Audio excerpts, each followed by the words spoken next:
भाइयों और बहनों, 26 तारीख को सरकार को बहुत बड़ा खतरा होने वाला है।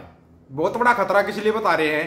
क्या आपने आज तक देखा है प्रधानमंत्री साहब ने कोई विदेश का दौरा कैंसिल किया हो? जबकि प्रधानमंत्री नरेंद्र मोदी साहब का सबसे बड़ा रिकॉर्ड रहा है संसद के अंदर सबसे कम उपस्थिति। संसद में कम रहे हैं, विदेश में ज्यादा रहे हैं। विदेशी दौरे करने में सबसे बड़े माहिर हैं प्रधानमंत्री साहब। बस विदेश का दौरा होना चाहिए, भाग कर चले जाते हैं। संसद में कुछ होता रहो, देश में कुछ होता रहो, कभी इन्होंने ध्यान नहीं दिया। जब देश के अंदर इतना बड़ा किसान आंदोलन चल रहा था, प्रधानमंत्री साहब कहां थे? विदेश में थे। जब देश के अंदर मणिपुर के अंदर इतना बड़ा कांड हो रहा था, प्रधानमंत्री साहब कहां थे? विदेश में थे। अभी 26 जून को सरकार गिरने वाली है। इस चीज का ना सबसे बड़ा रीजन हमको आपको बताएंगे। ऐसा हो सकता है प्रधानमंत्री साहब विदेश का दौरा कैंसिल करें, लेकिन देखो प्रधानमंत्री साहब ने विदेश का दौरा कैंसिल कर दिया। विदेश का दौरा कैंसिल कर दिया। एससीओ समिट होना कजाकिस्तान के अंदर, जिसके अंदर रूस के राष्ट्रपति भी आएंगे, चीन के राष्ट्रपति भी आएंगे। ऐसा हो सकता है कि प्रधानमंत्री साहब ना जाए? ये तो भाग कर जाएंगे, क्योंकि ये रूस तो अपना पुराना मित्र है और चाइना से भी मिलना है, चाइना से भी तो बातचीत करनी ना, क्योंकि उनकी झालरों का विरोध करना है। लेकिन प्रधानमंत्री साहब ने दौरा कैंसिल कर दिया। क्यों कैंसिल कर दिया पता है? क्योंकि अब की बार अविश्वास प्रस्ताव एक बार नहीं 2 बार आएगा। प्रधानमंत्री साहब ने 2 दिन के लिए इज्जत बचाने के लिए प्रोटेन स्पीकर बनाया, उसके लिए भी नियमों का उल्लंघन किया गया। प्रोटेन स्पीकर जो होता है ना, वो जो सबसे वरिष्ठ सांसद जो होता है उसको बनाया जाता है। जबकि प्रधानमंत्री साहब ने अपने प्रोटेन स्पीकर को बनाया कि भाई 2 दिन तो कम से कम शांति से निकल जाएंगे। 26 जून को तो जो होना है वो होना है, कम से कम 2 दिन तो हम शांति से रहेंगे। लेकिन उसके बीच में घमासान मच गया। खुद बीजेपी के अंदर से सवाल उठने लगे, पता नहीं कैसे कैसी बातें की जा रही है। आस्तीन का सांप, धोखेबाज। क्या आज तक बीजेपी के अंदर किसी के अंदर हिम्मत हुई थी, बीजेपी किसी नेता के अंदर, कि प्रधानमंत्री साहब के खिलाफ मुंह खोल सके? नहीं थी किसी के अंदर भी हिम्मत।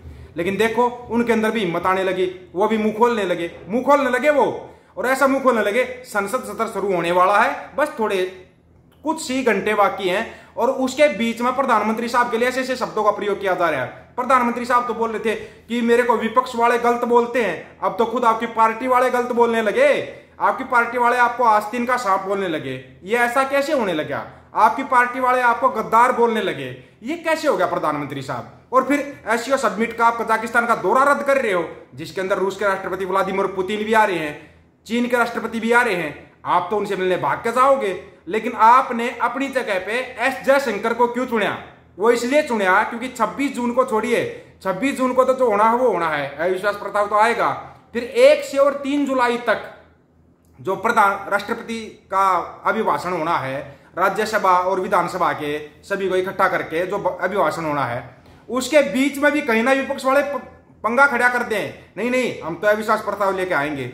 क्योंकि सबको पता है एनडीए के अंदर जो गड़बड़ हो चुकी है ना, वो सबके सामने आ चुकी है। सबके सामने बहुत से दल छोड़ के जाना चाहते हैं, लेकिन उनको मौका नहीं मिल पा रहा। अब उनके पास मौका है 26 जून का और 1 से 3 जुलाई का। ये मौका उनके पास है, सबसे बड़ा मौका 26 जून का। 26 जून को अगर वो छोड़ के चले गए, लोकसभा स्पीकर का चुनाव होना, विपक्ष ने अपना कैंडिडेट खड़ा कर दिया। 293 सीट है एनडीए के पास। एनडीए गठबंधन जो है, जिसमें बीजेपी शामिल है, एनडीए गठबंधन। आप 293 सीटों के साथ प्रधानमंत्री बने हुए हो। क्या आपने बहुमत साबित किया? नहीं किया। आपने बहुमत का कहीं पे जिक्र किया? नहीं किया। बस आपने तो बीजेपी की भी बैठक नहीं की। बीजेपी की बैठक करते तो आप प्रधानमंत्री बनते ही नहीं, क्योंकि नितिन गडकरी का और बहुत से नाम सामने आ रहे थे। अभी तक लोगों की आंखें बंद की हुई थी, लेकिन अब लोगों की आंखें खुल चुकी है। अंदर खाते जो हो रहा है वो सबके सामने है। क्योंकि आपके योगी साहब है वो अलग चले हुए हैं, गडकरी साहब है वो अलग चले हुए हैं, नीतीश बाबू हैं वो अलग चले हुए हैं, चंद्रबाबू नायडू है वो अलग चले हुए हैं। और सबसे बड़ी बात, नीट का जो एग्जाम कैंसिल हुआ है, जो पेपर लीक हुआ है, उसके अंदर आप फंस चुके हो। उससे निकलना आपके लिए ना बहुत बड़ी महाभारत खड़ी हो चुकी है, बहुत बड़ी। और आप रुकना किस लिए चाहते हो? क्योंकि आप चाहते हो कि आपके जो धनाढ्य मित्र हैं, जिनको कि आप गलत बोल चुके हो, वो भी मौके की ताक में है कि आप कब फंसोगे। आप फंस चुके हो। अभी आप श्याम दाम दंड भेद जितनी नीति अपनाओगे आप। सबसे पहले नीति इन लोगों ने पता क्या अपनाई? आपको भी नहीं पता होगा। दिल्ली के जो आम आदमी पार्टी वाले बोल रहे थे कि हरियाणा हमारे को पानी नहीं दे रहा। बीजेपी का एक मंत्री कहता नहीं हरियाणा नहीं, पंजाब आपको पानी नहीं दे रहा। इस बात के ऊपर बात कीजिए।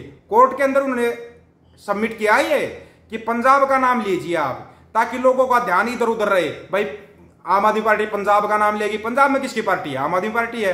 हरियाणा में तो बीजेपी है, पंजाब में आम आदमी पार्टी है, ताकि लोगों का ध्यान इधर से उधर चला जाए। लेकिन अपने ध्यान को हटाओ और ध्यान इस जगह पर लगाओ कि एक तो बजट में क्या आएगा। सबसे बड़ी बात, बजट में क्या आएगा?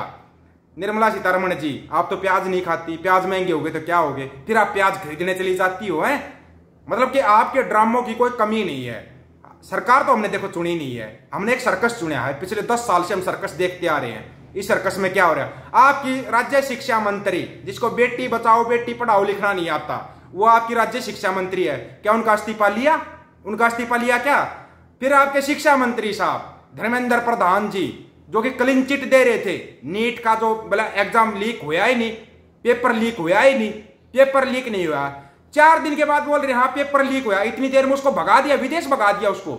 इसका जवाब कौन देगा? इसका जवाब आप लोगों को देना पड़ेगा, और वो भी संसद के अंदर देना पड़ेगा। अगर संसद में नहीं दोगे तो रोड पे आएंगे। युवा रोड के ऊपर है, उसके साथ अगर किसान रोड के ऊपर आ गए तो सरकार की सांसें बंद, सांसें बंद। प्रधानमंत्री साहब, आपका आखिरी दौरा है, एससीओ समिट जो होनी ना कजाकिस्तान में, उस पर जाया हो। कम से कम आपको ये तो नहीं मलाल रहेगा कि आखिरी दौरा था मैं जाने नहीं पाया एससीओ समिट में। वहां पर रूस के राष्ट्रपति भी आते, चीन के राष्ट्रपति भी आते, कम से कम मैं मिल लेता, है ना। आप अपनी जगह पे एस जयशंकर साहब को भेज रहे हो, विदेश मंत्री साहब को क्यों भेज रहे हो? क्योंकि यहां पर आपकी सांसें बंद हो चुकी हैं। आपको पता सरकार गिरने वाली है।